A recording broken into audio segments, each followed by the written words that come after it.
Le débat des gérants, ou plutôt le débat des startups ce matin, des startups dans le crowdfunding. On est en compagnie d'Harold Timé, le patron fondateur de Holders, et Tristan Gruet, le patron de Bolden. Messieurs, juste avant la pause, on évoquait ce crowdfunding, ces rendements qui paraissent extraordinaires dans le contexte actuel de taux bas, peut-être un taux de taux négatif. On va être prélevé pour avoir de l'argent. Autant l'investir sur vos plateformes, surtout que c'est assez rémunérateur. 7% en moyenne chez Bolden. Et vous parlez d'un retour sur investissement, puisque vous financez en partie des startups, notamment dans la silver economy, là qui peuvent monter jusqu'à 150%. Alors évidemment, la question derrière, c'est quels sont les risques, Harold Timé? Alors, les risques sont toujours les mêmes, hein. C'est-à-dire quand vous investissez dans des entreprises aussi bien sur du prêt que sur de l'equity, vous avez un risque de défaut. Mais finalement, il faut comprendre le principe du co-funding et celui de Holders. C'est d'être sur des secteurs porteurs d'innovation, donc c'est-à-dire la santé, la silver economy et les objets connectés, des marchés profonds, des marchés sur lesquels l'innovation est très forte et sur lesquels le rendement il est très important.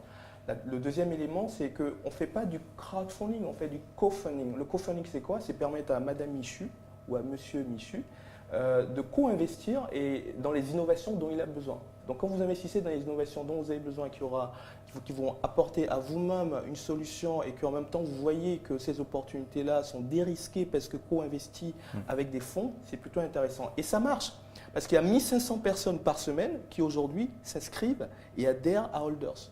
Donc vous vous rendez compte, on n'est plus dans une tendance où on est à 150 personnes qui viennent sur la plateforme, on parle de 1500 personnes par semaine. Donc ils ont compris le principe, ils ont compris surtout qu'ils peuvent créer des emplois de façon concrète, ils ont aussi compris que c'est génial de pouvoir avoir accès dans les mêmes conditions à des investissements que le Crédit Agricole, qu'un fonds comme Go Capital ou d'autres pourraient avoir. Donc c'est vraiment le positionnement sur les trois secteurs qui est rassurant et qui est à regarder. La deuxième chose, c'est de pouvoir avoir accès à des opportunités sélectionnées par des professionnels. Donc quand je dis professionnels, c'est des personnes comme Thierry Decateux que vous avez reçu, qui est mon directeur d'investissement santé, qui connaît réellement en fait les solutions. Et pour finir, en fait, c'est sélectionner des sociétés en post-amorçage, donc où la valeur a déjà été commencée à être créée et finalement on est dans des phases d'accélération. Ce qui est sécurisant, comme vous l'avez dit, c'est le co-funding. On n'est pas entre particuliers, on va dire néophytes, on n'est pas capable forcément d'évaluer encore un compte de résultats, C'est surtout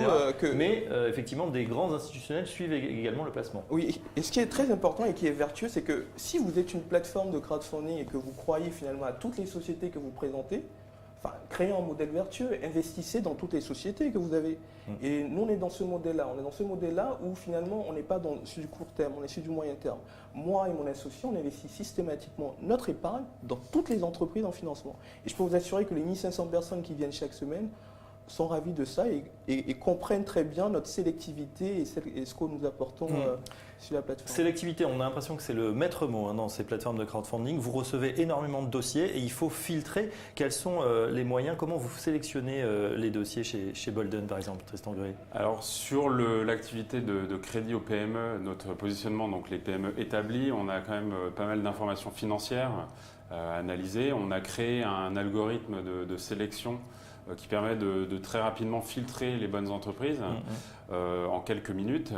Ça permet donc sur la base d'éléments financiers, d'éléments Banque de France, on a accès aux bases de données auxquelles les banques ont accès et aussi bases de données tierces type Altares. On récupère toutes ces informations sur les délais de paiement, sur parfois les problèmes qu'on peut avoir les entreprises de paiement URSSAF, etc.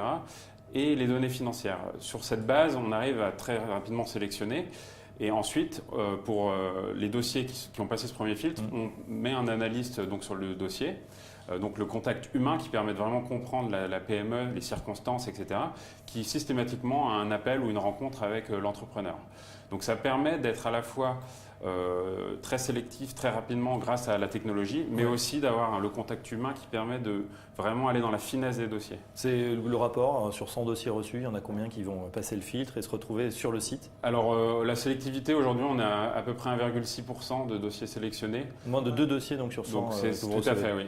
Donc il faut évidemment processer ça de manière automatique. Le corollaire, juste pour terminer, est-ce qu'il y a eu de la casse? Est-ce que vous avez du recul sur déjà tous les projets financés. On voit en tout cas sur le site 0% de défaillance. Mais c'est vrai que on a peu de recul encore pour l'instant. Alors aujourd'hui, sur les 25 projets qu'on a mis en ligne, qui ont été financés ou encore de financement, aucun projet n'a eu ni retard de paiement, ni fait Donc de tout le monde défaillance. rembourse, revit sur Tout le monde a long, et à remboursé chaque toutes les échéances tous les mois. mensuel, trimestriel, Mensuel. La chose, c'est que bien sûr, il y a quand même un risque sous-jacent. On est conscient que le taux de défaillance zéro ne sera pas conservé ad vitam aeternam. La raison est simple, c'est que le taux de défaillance constaté de toutes les PME françaises est de 2,3% par an, constaté au niveau national statistique. Donc statistiquement, on aura forcément des défaillances un jour. L'idée est de conseiller, de dire vraiment aux particuliers, diversifiez, mettez sur plusieurs projets, ne mettez pas tous vos œufs dans le même panier, hein, c'est vraiment l'adage classique, ça reste mais qui est vrai. Bon Quoi. sens, Parce que finalement, sur un taux de rendement à 7,5% sur Bolden, net de défaillances qui seront sûrement de 1 à 2% par an, peut-être un peu plus, vous aurez quand même un produit qui a un rendement de 4 à 5% par an, ce qui est difficilement battable aujourd'hui sur les marchés traditionnels. C'est très vrai que la sélectivité est un vrai sujet. Vous savez, l'année passée, on a reçu 1200 dossiers et on en a présélectionné 15. Donc on est sur un taux en fait, qui est encore plus bas que 1%, parce que le risque en fait, pour des plateformes comme nous, c'est d'avoir une défaillance, et encore plus pour nous qui investissons. Donc de ce fait, en fait, on est vraiment sur des sélectivités qui sont très intenses, mais qui finalement rassurent les porteurs de projets, parce que quand vous êtes sur une plateforme comme j'imagine Bolden ou Holders, ça veut dire que votre dossier ou votre société est finalement de qualité.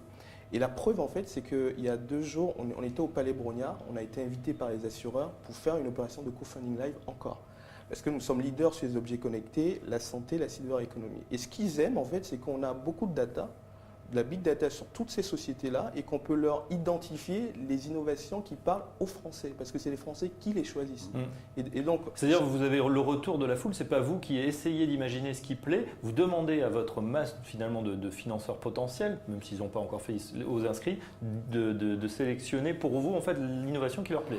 Alors ce qui est important pour nous, c'est quand même de faire un premier fil de présélection. Donc on fait une présélection, dans de 1200, on en est à 15. Et ensuite, sur les 15, on les présente sur la plateforme et les gens disent j'y crois pas, on arrive à 7 sociétés financées. Donc vous voyez, c'est que les Français disent finalement, le plus bel exemple c'est Neuro6 ou Carlina qu'on a financé il y a quelques jours.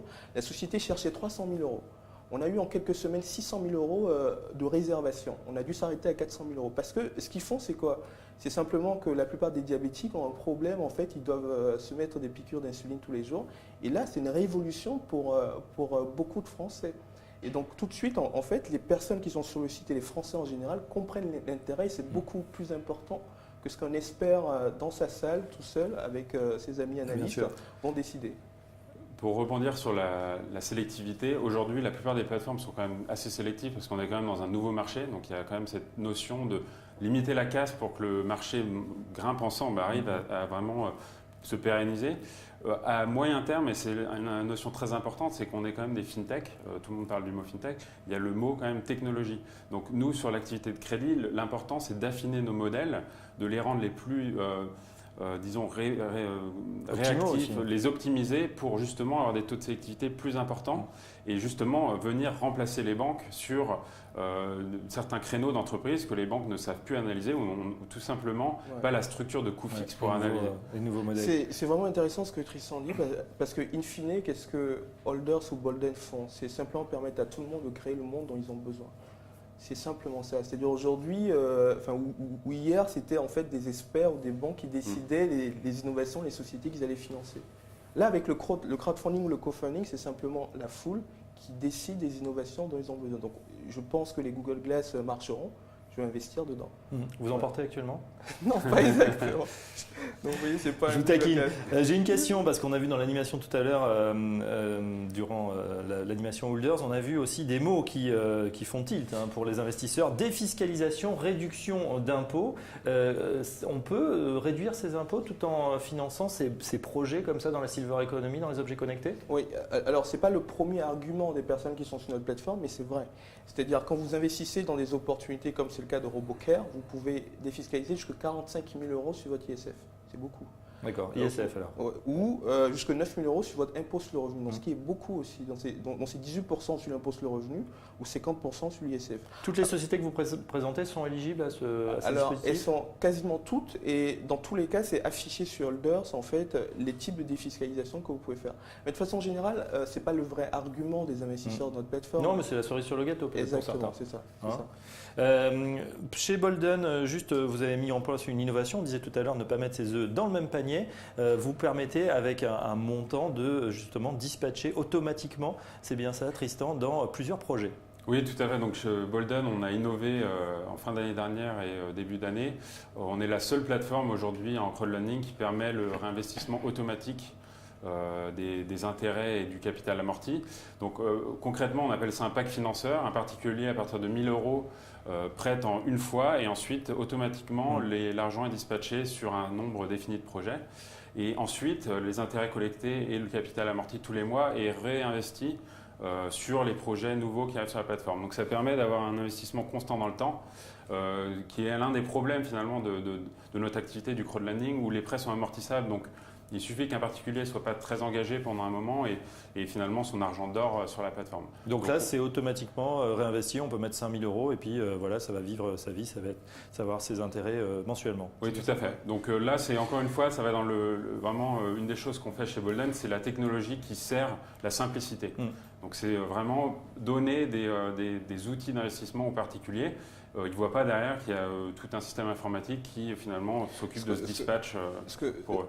Ce que moi je perçois en fait franchement pour la croissance du crowdfunding, c'est vraiment d'abord un modèle co-funding, mais c'est surtout que les personnes franchement ils ne veulent pas en fait mettre de l'argent dans un compte et un conseiller va le mettre dans un fonds, etc. avec plusieurs sociétés.